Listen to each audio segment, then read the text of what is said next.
really manage it and have, alumni be able to How are you? Good, I'm Todd. Nice to meet you. Yeah, Wow. Unit 10 has a similar type of thing. All right, what's up, man? What's up? Where's the vacuum? Let me clean it up for you. You actually vacuum? You actually vacuum. Whose Clean room this is place up. This is my room. Well, I remember the first time we met was actually by correspondence. That's we right. We were sending letters, and you were out in Fort Carson, right? It was the Facebook of its day. The Facebook of the state, that's exactly right. But it was by letter, trying to figure out who was going to buy the refrigerator and the other necessary appliances when you go off to college. My parents had just moved to Fort Carson, Colorado, and I had to come to college by myself.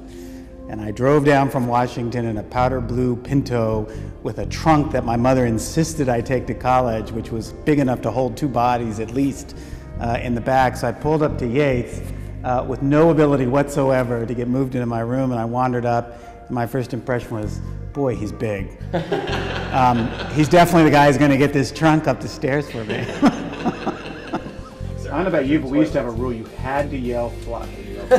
So you'd be in the shower and you'd hear Flush. "Flush!" You were You'd better like, than "Get away." Otherwise you get scalded. Right, exactly. Like Todd said, At least you in didn't my- like in my guys who went in bathroom there it and is. flushed all the You didn't toilets like it, at just once. hit it. Boom, boom, boom. What I love about William & Mary is it somehow manages to blend everything that was worthy in the past with this kind of exciting and enthusiasm about the future. And it somehow lives on this extraordinarily intriguing line. Not old, but venerable, not ancient and able to be current, but yet to still sort of pull forward the traditions and the permanence that I think society in its fast-paced digital world needs. There's an anchor here that I feel. My wife and I came on campus and you feel it immediately, you're home. One of the things that excites me now is just always being on campus with the students, because you see the future, you see hope, you see optimism, and just the exceptional students. And I say students in all senses, not just in the classroom, but they have big dreams, big aspirations. They're excited about their ability to go transform the world in their own way. So you didn't hear his story. That's where he fell in love on that balcony. He was smitten pretty It was this quickly. classic, she had some hometown boyfriend who was a James Madison, he was a big kludgy football player.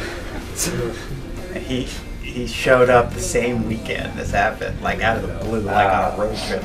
And then he found out and got all mad and was threatening.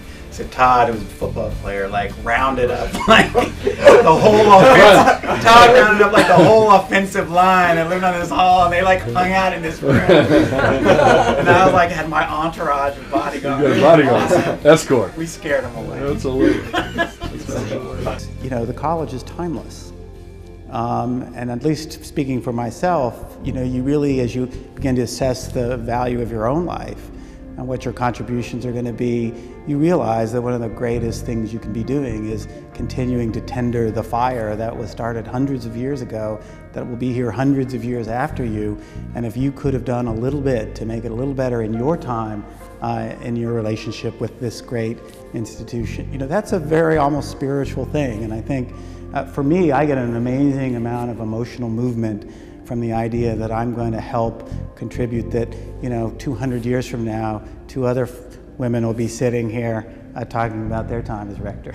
As Michael said, it is timeless, and we're just in a kind of a moment in time in serving as in our respective positions as rector, and then someday there will be somebody 200 years from now sitting in this position. They'll be talking about history, we'll be part of that history.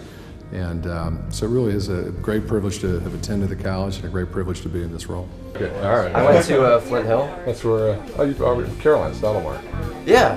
Yeah. She's Yeah. a grade above, and she's here. Yeah, she's sophomore. Yeah. Yep. She went. Okay, yeah. So now you've been warned. Stay away. That would be the rector's daughter. That's worse than the pastor's daughter.